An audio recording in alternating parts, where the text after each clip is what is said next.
Hello students,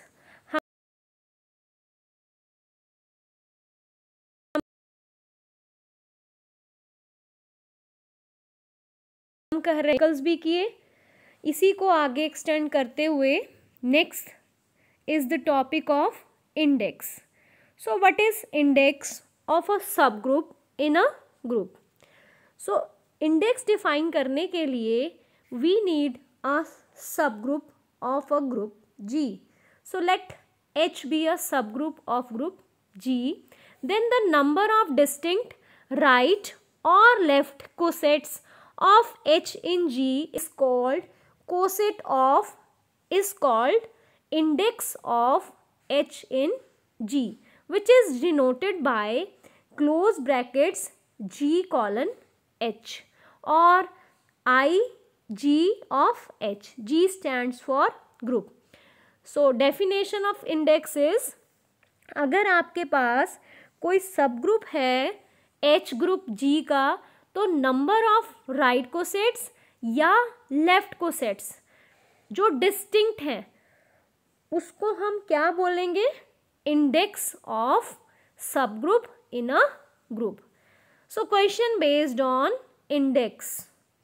if G is additive group of integers and H is subgroup of G obtained by multiplying the elements of G by 4, find index of H in G. So first I am recalling definition of index. So index is number of distinct left cosets or right cosets of a subgroup in the group. So यहाँ पे आपके पास group किस तरह का है? Additive group of integers. So आपके पास G is group under addition, group of integers under addition is always abelian group, हमेशा अबीलियन ग्रुप होता है. और अगर आपके पास ग्रुप अबीलियन है तो लेफ्ट कोसेट हमेशा किसके इक्वल होगा? राइट कोसेट के. तो यहाँ पे इंडेक्स को निकालने के लिए either we find left cosets और राइट कोसेट्स, दोनों क्या है? सेम ही होंगे, चाहे हम लेफ्ट निकाल लें चाहे हम राइट निकाल लें. और वैसे भी आपके पास इंडेक्स है क्या? नंबर ऑफ डिस्टिंक्ट, या तो आप राइट को सेट निकालोगे या फिर लेफ्ट को सेट, और इस क्वेश्चन में तो दोनों ही सेम होंगे. ठीक है, left coset is equal to right coset because this is group of integer. Otherwise भी अगर आपके पास ये अबीलियन ग्रुप नहीं भी होता तब भी चाहे आप उसको लेफ्ट को सेट से निकाल लो चाहे राइट को सेट से. So this is an additional point. अब आपके पास एक ग्रुप G है, ग्रुप ऑफ इंटीजर्स, और H कैसे है? H is the group which is obtain, sub group which is obtain by multiplying elements of G by 4. So जो elements हैं G के उसको 4 से मल्टीप्लाई किया है. So we will get -20, -16, -12, -8, -4, 0, 4, 8, 6, 12, 16 and 20 so on. Now find cosets. So cosets के लिए 0 पहला एलिमेंट हम ले लेते हैं. 0 पहले हम पॉजिटिव इंटीजर्स ले लेते हैं. 0 H plus 0 is again H. Next is H plus 1. So it is adding 1 to H. 19, -19, -15, -11, -7, -3, 1, 5, 9 and 13. Next is 2. H plus 2 is -18, -14, -10, -16. आपने H में 2 को ऐड करना है. फिर आप निकालोगे H plus 3, तो आपके पास आ गया -17, -13, -9, -5, -1 एंड सो ऑन. जैसे ही आप 4 पे जाते हो, H plus 4 आप फाइंड आउट करते हो, इट इज़ -16, -12, -8, -4, 0, 4, 8, 12. अगर आप इसको देखो तो this is exactly equal to H plus 0. So it is H plus 0. So H plus 4 किसके इक्वल आ गया? H के इक्वल. उसके बाद आपने निकालना है H plus 5 for 5 belongs to G. So it is -15, -11, -7, -3, 1, 5 and 9 which is exactly equal to H plus 1. Next is for 6. So H plus 6 is -14, -10, -6, -2, 2, 6, 10 and 14 which is exactly equal to H plus 2. Clear? अब आप निकालोगे H plus 7, तो वो exactly किसके equal आ गया, H+3 के। Next is H+8। जब आपने H+8 निकाला तो वो किसके इक्वल आया, H के इक्वल। नेक्स्ट ऐसे ही जब आप H+9 कैलकुलेट करोगे you will get that equal to H+1। फिर H+10 कैलकुलेट करोगे तो H+2, H+11 कैलकुलेट करोगे तो H+3, H+12 कैलकुलेट करोगे तो it is again equal to H। So multiples of 4 पे ये H बन रहा है। पहले 4 के लिए H बना, ठीक है, फिर उसके बाद डिस्टिंक्ट कोसेट्स आ गए 1 2 3, फिर उसके बाद 8 के लिए और फिर नेक्स्ट 12 के लिए। सो आपके पास डिस्टिंक्ट कोसेट कौन से हुए, H, H+1, H+2, H+3। H+3 के बाद फिर से H, फिर से H+1, फिर से H+2, फिर से H+3 and then again H। तो आपके पास जो डिस्टिंक्ट राइट कोसेट्स आए वो सिर्फ 4, H, H+1, H+2, H+3। और आपके पास अगर आपके पास डिस्टिंक्ट राइट कोसेट्स आप निकाल चुके हो और वो डिसजॉइंट हैं तो आपका जो G है that can be written as union of all the distinct and disjoint right cosets of the सब group in G, in group G। तो आपके पास G कैसे लिखा जा सकता है, union of H, union of H+1, H+2, union H+3। So index की डेफिनेशन क्या थी, number of distinct right cosets of a sub group in a group that is equal to 4। So this is index of the सब group. Next very important theorem, Lagrange's theorem. ये exam में आपसे पूछी जा सकती है और आपने इसकी स्टेटमेंट भी लर्न करनी है, प्रूफ तो करना ही है। So what is statement of Lagrange's theorem? Statement is the order of each subgroup of a finite group is a divisor of the order of the group। Means अगर आपके पास कोई ग्रुप है जिसका ऑर्डर 8 है तो उसके जो सब ग्रुप होंगे वो उस ग्रुप के क्या होंगे, उनका ऑर्डर क्या होगा, उस ग्रुप का के डिवाइजर्स। मीन्स अगर उसका ग्रुप का ऑर्डर 8 है तो उसमें जो सब ग्रुप होंगे उनका ऑर्डर या तो 2 होगा या 4 होगा, because 2 divides 8, 4 divides 8। So this is Lagrange's theorem that order of each subgroups of a finite group. Here the word finite is important. Of finite group is divisor of order of the group. So proof of the theorem. Proof के लिए let me start with the group. Let G be the group, finite group, a finite of order n. So हमने एक group ले लिया जिसका order क्या है n, और H हमने उसका सब ग्रुप ले लिया जिसका ऑर्डर क्या है m। So we have a group, finite group of order n and a sub group of order m। Since जो आपके पास सब ग्रुप है उसका ऑर्डर m है तो it contains m elements. So let us define a sub group H as a set H1 H2 up to Hm। It contains m elements. सो अब हम राइट को सेट्स लिखते हैं इसके। तो right coset A for element A1 belongs to G, we have HA1 as H1A1, H2A1, H3A1, HMA1। So यहाँ पे A1 इज फिक्स और चेंज क्या हो रहा है, एलिमेंट्स ऑफ H से multiply H1, H2, H3 and so on HM।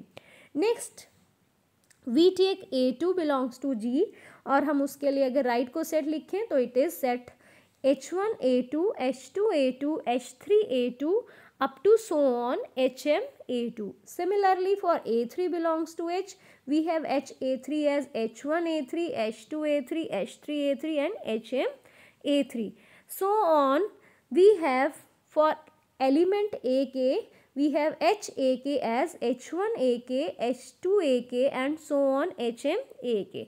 So हमारे पास कितने यहाँ पे राइट को सेट्स आ गए, K राइट को सेट, क्योंकि ये K एलिमेंट है 1 से AK तक। सो वी हैव K को सेट्स। नंबर ऑफ को सेट्स कितने हैं राइट को सेट्स, K। ठीक है। और हर एक आपने यहाँ पे देखा, हर एक राइट को सेट जो होगा, एवरी राइट को सेट जो हमने लिखा यहाँ पे, उसमें m तो डिस्टिंक्ट एलिमेंट्स हैं और there is no common element between any right coset of H in G। अगर आपके पास सारे राइट को सेट डिस्टिंक्ट और डिसजॉइंट हैं तो आपका जो ग्रुप है that can be written as union of all the right cosets. So G can be written as HA1 union HA2 union HA3 and union of HAK. Now what is number of elements in group G? Number of elements in group G is equal to number of elements in HA1 plus number of elements in HA2, number of elements in HA3 and so on number of elements in HAK. अब हर एक को set में आपके पास m distinct elements थे, तो हर coset में m तो elements हैं और कोसेट्स कितने हैं k, तो टोटल एलिमेंट्स कितने हो गए G में m into k। Clear? Where k क्या था हमारे पास, number of distinct right cosets of H in G। So आपके पास n किसके इक्वल आ गया, km के, where k is integer, k is never a fraction. So why never fraction? Because k denotes number of distinct right cosets of a subgroup in G. So this implies that m divides n. ठीक है, by division algorithm, whenever n is equal to k times some integers time m, so this implies that m divides n. So what is m? M is the order of subgroup and what is n? N is the order of group. So this completes the proof of Lagrange's theorem. One thing more students, what is k? K is the number of distinct right cosets of subgroup H in G, जिसको हमने define किया था index में, lecture की starting में हमने index से define किया था number of distinct right cosets या फिर left cosets of H in G। तो वो क्या आ गया हमारे पास, index can now be written as n upon m। What is n? n for finite group is order of group G and m is order of H. So index is also written as order of group divided by order of subgroup. ठीक है, so this implies order of subgroup divides, this is sign for divides order of a group. हमने यहाँ से एक तो ये किया कि order of subgroup always divides order of group, और दूसरा हमने इंडेक्स को भी डिफाइन किया, index can also be written as order of group divided by order of subgroup. So this completes Lagrange's theorem. Next theorem, the theorem is also very important. ये theorem भी बहुत important है. अब theorem की statement क्या है? The order of every element of a finite group is a divisor of order of the group. ठीक है, आपके पास ऑर्डर क्या है, हर एक एलिमेंट का फाइनाइट ग्रुप में किसको डिवाइड करेगा, ऑर्डर ऑफ ग्रुप में। ठीक है, सो ग्रुप के जितने भी एलिमेंट होंगे, एवरी एलिमेंट जो होगा वो किसको डिवाइड करेगा, ग्रुप के ऑर्डर को। इसको हम कैसे करेंगे, हम इसमें क्या करेंगे, अभी हमने लग्रांजेस थ्योरम की, उससे हमें ये पता है कि ऑर्डर ऑफ सब ग्रुप जो है वो ऑर्डर ऑफ ग्रुप को डिवाइड करता है। तो हम कोई भी एक एलिमेंट ले लेते हैं A और उसका ऑर्डर हम फिक्स कर लेते हैं M। ठीक है, let G be the finite group of order N और ग्रुप ऑफ एलिमेंट कोई भी रैंडम एलिमेंट A ले लिया और उसका ऑर्डर है M। We have to prove that this M divides N। अब हम ये कैसे प्रूव करेंगे, हमें ये पता है लैग्रेंजेस थ्योरम से कि ऑर्डर ऑफ सब group divides order of group. तो हम एक ऐसा सब ग्रुप कंस्ट्रक्ट कर लेते हैं जिसका element exactly equal to order of A के इक्वल। ठीक है, सो हम एक सब ग्रुप ले लेते हैं H which is generated by A। Generated by A means it contains all the integral powers of A, और हम ये शो कर देंगे कि इस सब ग्रुप H में एग्जैक्टली M ही एलिमेंट्स है। सो सबसे पहले late us define H। It contains all the integral powers of A. So H consists of integral powers of A. It is a subgroup and containing all integral powers of A. And we claim that it contains only m distinct elements. ठीक है, हम ये claim करेंगे, हम ये prove करेंगे कि इस सेट m h में हमारे पास m ही डिस्टिंक्ट एलिमेंट्स हैं, बाकी सब रिपीटेड है। ठीक है, अब उसे प्रूव करने के लिए लेट अस सपोज कि हमारे पास कोई भी पावर AR किसी AS के equal means 10th power 12th power के इक्वल आ गई, A10 is equal to A12। ठीक है, अब कैसे चूज किया, R इज लेस देन और equal to M and S is also less than और इक्वल टू M। ये दोनों इंटीजर्स जो हैं वो M से छोटे हैं आपके पास। So AR minus S is equal to A to the power 0। So this implies A raise to power R minus S is equal to identity. कोई भी आपके पास एलिमेंट है उसकी रेज टू पावर अगर आइडेंटिटी के इक्वल बनती है, इट मीन्स ये या तो उसका ऑर्डर होगा इंटीजर या फिर उसके ऑर्डर से less. So this implies order of A is less than और equal to R minus S।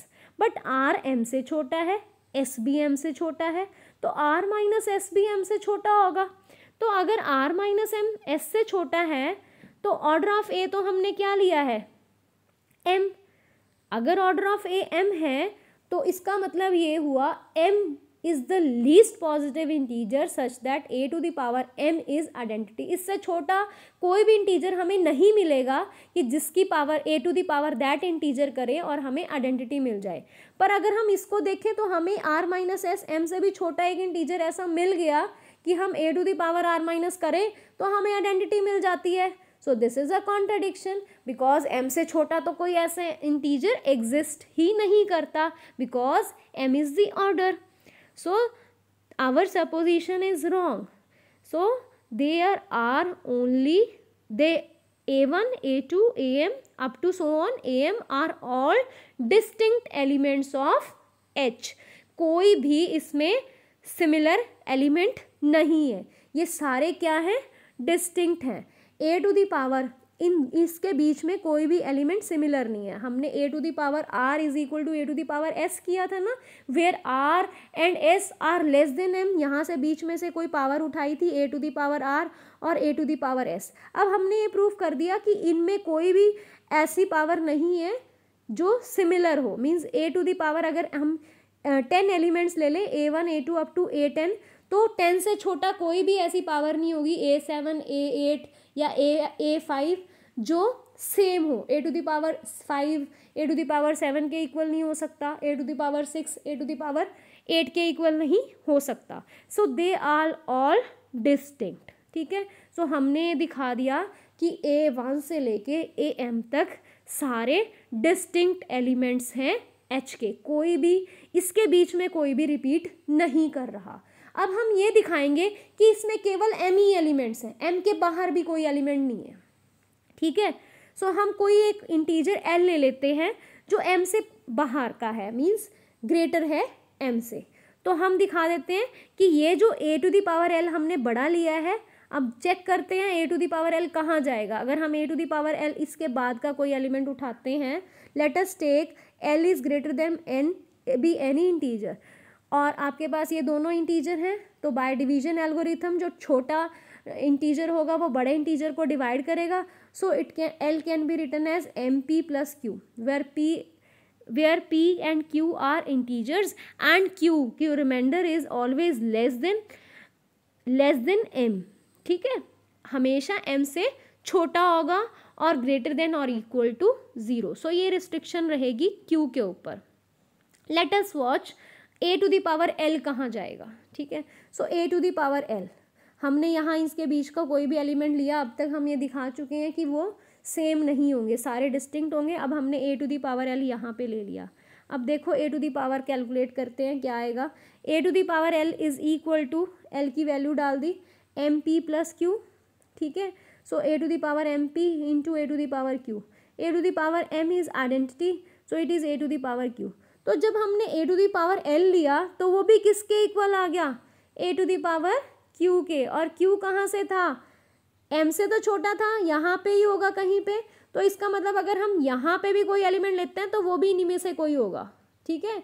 सो हमारे पास एग्जैक्टली कितने एलिमेंट्स हैं? एग्जैक्टली m डिस्टिंक्ट एलिमेंट्स हैं, ठीक है। सो अगर आप a to the power l यहाँ पे ले लेते हो तो वो भी इनमें से मतलब a to the power m के बाद रिपीट हो रहे हैं, उससे पहले कोई रिपीट नहीं है। a to the power m तक सारे क्या हैं? डिस्टिंक्ट हैं। So we have all m, so a to the power l is one of the m elements, ठीक है। so hence h has only m distinct elements and order of h कितना हो गया फिर? m। और हमने अभी लैग्रांजेस थ्योरम की, ऑर्डर ऑफ सब group divides order of group.